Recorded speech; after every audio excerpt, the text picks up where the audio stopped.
Yes, reka twongere tubasuhuze mwese abakurikiye business isobanutse kuri mikoro Tite Kamanzi. Abadukurikiye turabifuriza ibyiza byose buri wese aho aherereye kandi mu gihe icye.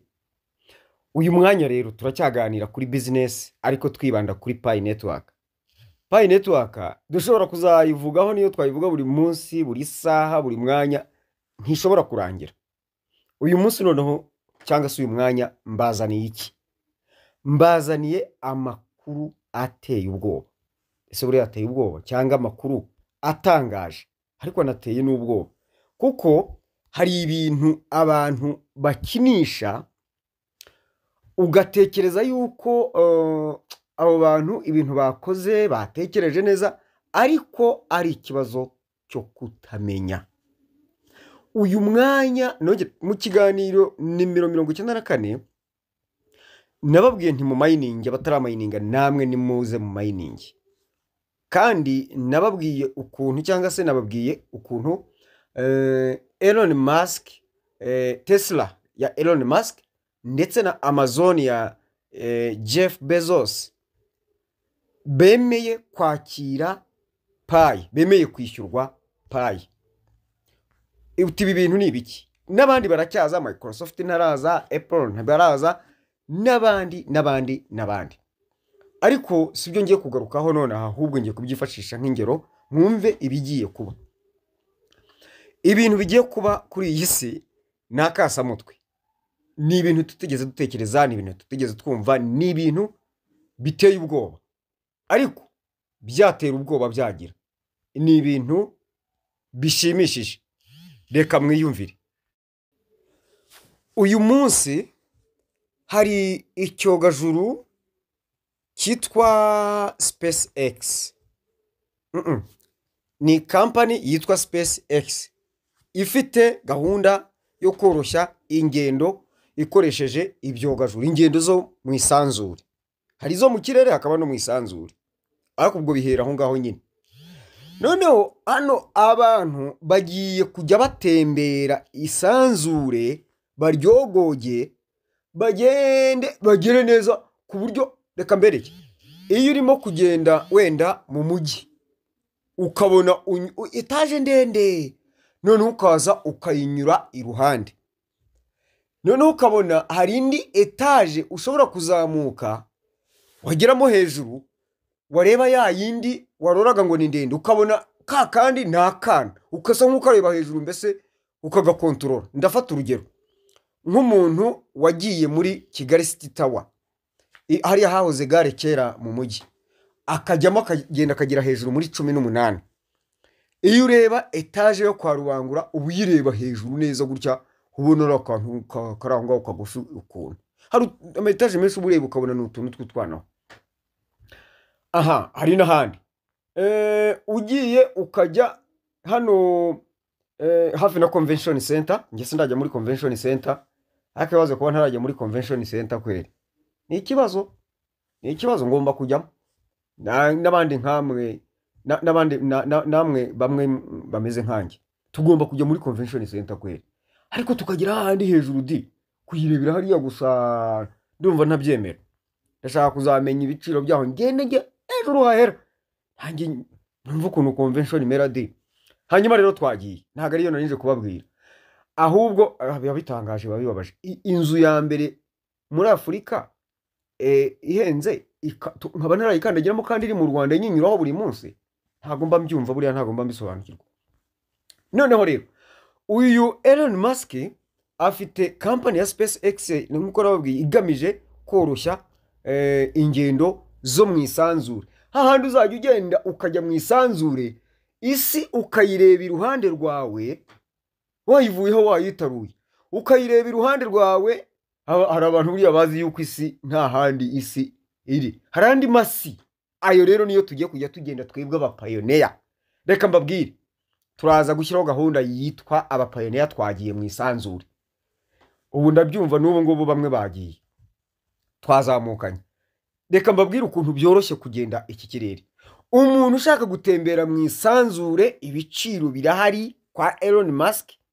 Nuguhera ku bihumbi 100 by'amadolari kugeza ku bihumbi 500 ukaba wagenda sa ukaba wagera ku muryango wa Marisi, kuva ku isi ukajya mu kirere ukayireba ukayizenguruka gutya, ukayireba nk'uko waba uri iruhande rwa etaje ndende uyitegereza neza gutya, ukayikata hirya ukayikata hino ukayijya hejuru ukayitegereza, isi ikikaraga uyireba.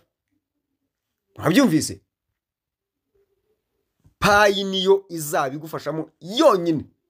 Wakora business ingana iki mu myaka ingana iki izakugeza ku mafaranga ibihumbi 100 kugeza ku bihumbi 500. Ubwo ni kuri payi zingahe? Ni hagati ya payi imwe, ubwo biterwa naho uzajya ugarukira, ubwo ibiciro birahari nyine.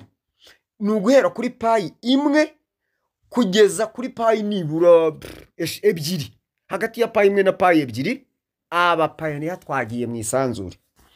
Ni nk'uko waba ufite umuntu ufite amafaranga ushaka gutembera u Rwanda, ariko hari ibiciro kuva i Kigali, kuva ku mupaka ugera ku wundi mupaka, kuva ku mupaka wa Kagitumba ugera ku mupaka wa Huye cyangwa wa Rusizi cyangwa wa Rubavu cyangwa n'ahandi. Ibyo biciro ntibingana. No mu isanzure nuko nguko bizaba cyangwa se bigomba kumera. Noneho kwinjira muri Marisi ku muntu umwe birasaba nibura, ubwo turagendera kuri cya giciro cy'ibihumbi 314,159 by'idolari kuri payi imwe izaba ivunja. Nibiramuka bibaye iki gihe nikigera, kuko kuba ko byaranditswe byarahamijwe, nanjye nari ngiye kuvuga nk'ushidikanya. Payi 32 zirahagije gutwara umuntu umwe. Payi 32 ukubye ku giciro cy'ibihumbi 314,159 ni miliyoni 10,53 by'amadolari. Ni ukuvuga iki? Ni ukuvuga ngo kuva kuri miliyoni 10 ni icyojagajuru kizajya kijyayo gitwara hagati y'abantu 7 n'abantu 25. Hagati ya 7 na 25. Ni ukuvuga ngo gishobora guhagurukira kuri 7 mu gihe nta yindi komande babonye, cyangwa se na booking ticket bahari. Urumva 7 cyabatwara kugeza kuri 25. Abirabura twagiye mu cyogaju, twagiye kandi feri ya mbere ni kuri Marisi. Aho ngaho barimo gukorera igerageza ryo guhingayo imboga ikibwu, kandi uba wajyanye n'ibiryo byawe, baba kupakiriye n'ibiryo n'iki, bakubwiye ibi uboyishyuye byuzagira. Urumva ukajyayo hanyuma ukazagaruka. Ariko barimo baramenyereza guhingayo ibihingwa bimwe na bimwe bakuye hano ku isi, hahandi bazajya bahinga muri byo bita hydroponics, guhinga mu kirere. Hari abantu bazi ko mu kirere arahingwa se ntiyahingwa, kandi ku iyo ngo yo kuri Marisi ngo byera vuba cyane kurusha iyo mu kirere, mu isanzure ngo byera vuba kurusha hano ku isi. Ubwo rero isi nshya mwayumvise ko twayigezemo, abayiririmbaga Elon Musk yaje niwe mucunguzi wo kutujyana muri Marisi rwose. Ibindi mureke reka rero nisoreze mbabwira aka kantu. Umupayoneri wese ushaka gutembera mu isanzure guhera kuri payi 2 kugeza kuri payi 3 byamutembereza mu isanzure, ariko umupayoneri ushaka gutembera akagera muri Marisi guhera kuri payi 32 kuzamura byamutembereza muri Marisi. Nimwitegure nk'uko Bosco Champion yavuze ati mutegure imitwe yanyu. Ahubwo se murategura imitwe yanyu yonyine? Ugomba gutegura umutwe, ugategura umubiri, ugategura buri kimwe cyose.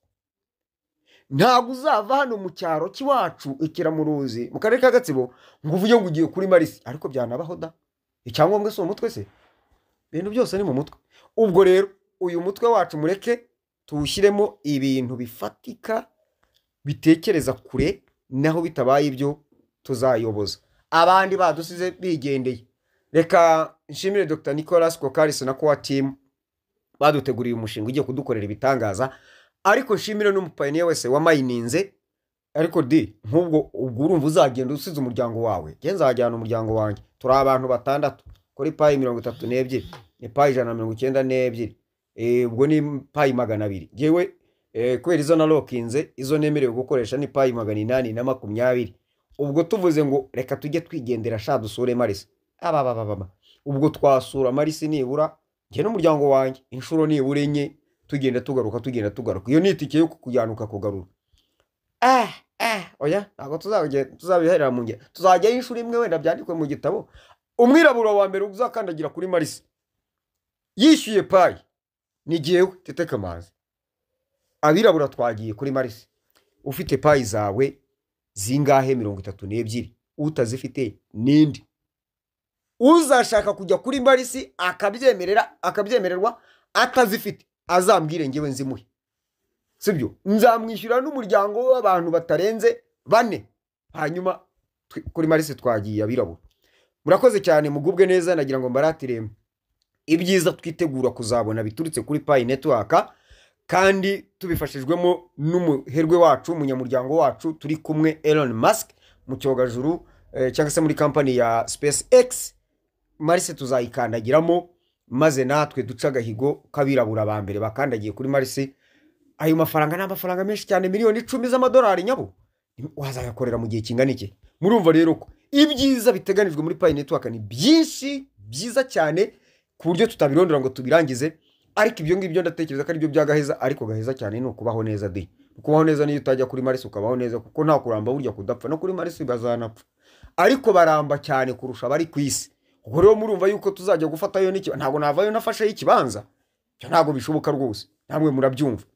Ikindi murumva ko nge nzaza ncuruza amakuru yo kujya mbaha amakuru yo kuri Marisi. Murumva ko nzacuruza igicuruzwa cyanjye cya mbere ni ukubaha amakuru yo mu isanzure. Ngaho twagiye abirabura kuri Marisi. Murakoze, mugubwe neza, muhahe muronke, mukomeze kwishimira weekend.